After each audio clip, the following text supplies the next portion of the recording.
जय हिंद साथियों। अभी हाल ही में आपने देखा होगा पाकिस्तान और तुर्की के बीच में एक बहुत ही बड़ा डील हुआ है। जिस प्रकार से भारत में पुतिन आए थे उसी प्रकार से पाकिस्तान वाले बौखला गए और कह रहे थे कि भाई हमारे लिए कोई देश नहीं है।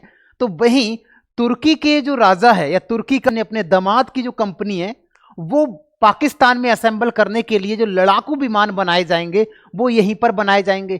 आपने कई बार देखा होगा इनकी मित्रता को लेकर, इनकी प्रेम कहानियों को लेकर कई बार सुना होगा आपने, और आपने कई बार जज भी किया होगा। अभी हाल ही में सुर्खियों में रहा ये रिपोर्ट कह रहा है कि जो लड़ाकू विमान है ये पाकिस्तान के लिए तुर्की का एक बड़ा ऐलान। तुर्की ने का जो दामाद है ना उसने एक कंपनी बनाया है, उस कंपनी के द्वारा लड़ाकू विमान अब पाकिस्तान में बनाए जाएंगे।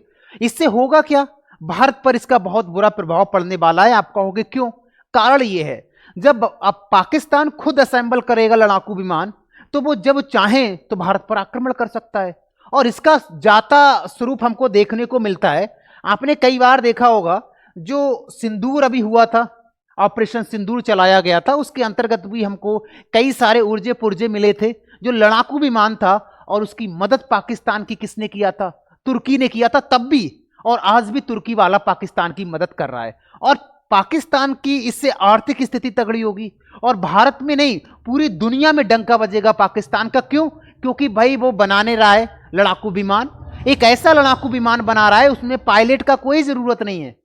वो केवल भेज देगा कि कहां पर मिसाइल छोड़ना है, कहां पर आक्रमण करना है, वो लड़ाकू चला जाएगा और काम खल्लास कर देगा। इस प्रकार का बनाया गया है और इसको लेकर तुर्की और पाकिस्तान के बीच में बहुत तगड़ी मित्रता है। और यहां पर आप देखिएगा ये पाकिस्तान दर्शाया जा रहा है और यहां पर तुर्की है। इन दोनों के बीच में केवल ईरान एक देश पड़ेगा और यहां से सीधे यहां पर, और इन दोनों के बीच में संघर्ष घनिष्ठ होता हुआ नजर आ रहा है, जिससे ईरान का भी संबंध यहां पर घनिष्ठ होगा तुर्की और ईरान के बीच में भी, ताकि जितने भी यातायात का जो टैक्स वगैरह है वो भी हम साथ में बचा पाएं। और इससे भारत पर आने वाले समय में बहुत बड़ा प्रभाव पड़ेगा, लेकिन आज भले ही नहीं पड़ेगा। जब लड़ाकू विमान असेंबल होना स्टार्ट हो जाएंगे पाकिस्तान में तब क्या होगा? तब कई प्रकार से आप देखोगे कि इनकी जो रासलीला चल रहा है ना वो देखने को आपको मिलेगा। जैसे यहां पर मैंने थोड़ा सा सोशल मीडिया पर यहां पर कुछ चीजें यहां पर लिखा हुआ है। अभी आपने देखा होगा हाल ही में भारत में पुतिन जी आए थे तो बहुत सारे लोगों ने कहा था भाई क्या है, बहुत सारे देशों में खलबली मच गया कि पता नहीं अब कौन सा डील होगा, क्योंकि रूस जो क्षेत्र है ना उसने हमेशा भारत का भलाई किया है। और जब पाकिस्तान को पता लगा तो पाकिस्तान ने सोचा भाई क्या करना है, हमारी आर्थिक स्थिति वैसे ही बहुत खराब है, तो ये आर्थिक स्थिति को अच्छा करने के लिए इन्होंने तुर्की जो लड़ाकू विमान बना रहा था उसका असेंबल वाला पार्ट या जो फैक्ट्री बनाई जाएगी, ये जो प्लांट बनाया जाएगा अब वो पाकिस्तान में बनाया जाएगा। ये डील यहां पर देखने को मिलती है, ठीक है। और यहां पर इन दोनों का फिर से ये सिलसिला जारी रहता है। और आपने देखा होगा कई बार पगलापन का बाजार बना रहा है पाकिस्तान, लेकिन एक दिन ठौर नहीं होगा इसका भी। और यहां पर सब कुछ लिखा हुआ है, यहां पर बताया गया है कि पाकिस्तान आने वाले समय की रणनीति बना रहा है ताकि भारत का जो बॉर्डर का क्षेत्र है पाकिस्तान और जो भारत के जो भी स्टेट लगते हैं पाकिस्तान से, वहां पर सेना की बढ़ोतरी भी बढ़ा दी गई है भारत की ओर से। क्योंकि कभी भी जब ये प्लांट बना लेगा तो कोई भी कितने भी विमान इनके साथ में होंगे और कितने भी हमारे भारत के ऊपर उतार सकता है, लेकिन भारत के पास में भी तगड़े तगड़े विमान है, आप जानते होंगे।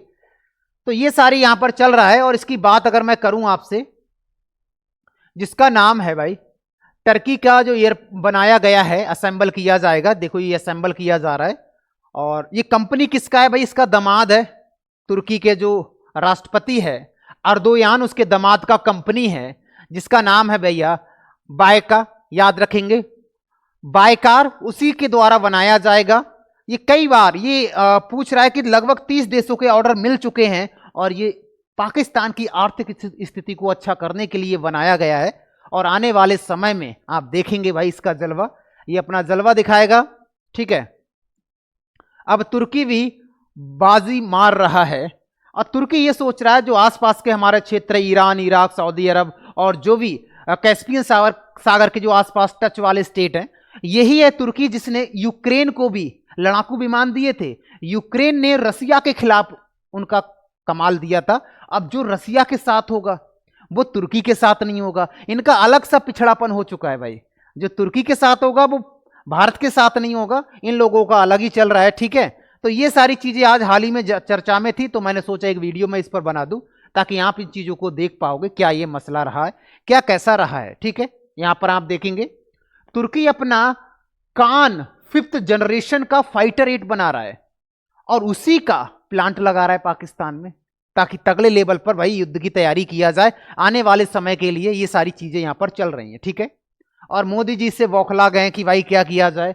अब जब इसके पास में हजारों की संख्या में लड़ाकू विमान होंगे तो ये कभी भी जंग छेड़ सकता है। ये आज तो हमारे लिए खतरा नहीं है, लेकिन आने वाले समय के लिए बहुत बड़ा खतरा है, क्योंकि आज भले ही हमारे साथ में जो बड़ी कंट्रियां हैं उनमें से रूस हमेशा भलाई में रहा है और आगे भी भलाई में रहेगा, लेकिन भारतीय जो लोग होते हैं वो रूस हुआ, चाहे अमेरिका हुआ, चाहे अदर कंट्रीज के जो भी लीडर्स होते हैं उन पर विश्वास बहुत जल्दी करने लगता है। जैसे आपने देखा होगा जब पिछली बार ट्रंप आया था, अगर आपको अमेरिका जाना है तो काफी रुपए पे करना पड़ेगा, और अभी हाल ही में देख रहे हो कि रुपए की स्थिति कहां जा रही है, रुपया घिसता जा रहा है और डॉलर ऊपर बढ़ता हुआ जा रहा है। तो जो करंट अफेयर्स के जो मुद्दे हुआ करेंगे 10-5 मिनट में मैं उसको आपके सामने एक्सप्लेन कर दिया करूंगा कि आखिरकार है क्या, इससे भारत का क्या असर पड़ेगा, भारत का असर क्या पड़ेगा, पाकिस्तान का इसमें क्या असर पड़ेगा। तो पाकिस्तान तो इसमें डेवलप होगा ही होगा, क्योंकि जिसके पास $1 बिलियन का काम आ रहा है तो वो तो डेवलप होगा ही, और जब वो डेवलप होगा पैसों के से और हथियारों से भी होगा। अभी तो उसके पास ना ही पैसा है ना ही हथियार है, इधर उधर से लेकर काम चला देता है। जब ऑपरेशन सिंदूर हुआ था तब भी तुर्की ने ही मदद किया था, और आज भी तुर्की ही मदद कर रहा है भाई इसका, किस लिए, ताकि तुर्की का दामाद बन सके टॉप लीडर। इसके लिए सारी चर्चाएं चल रही हैं। तो ये था आज का मुद्दा हमारा कि ये लड़ाकू विमान जो बनाया जा रहा है उस पर जो कान 5th जनरेशन का बनाया जा रहा है बायर काटन के द्वारा, उस पर बात की थी। चलिए बताना इस पर कैसे आपको समझ में आया, कितनी बातें समझ में आई। बाकी नेक्स्ट कोई मुद्दा होगा हम जरूर लेकर आएंगे आपके सामने, ठीक है ना। चलिए।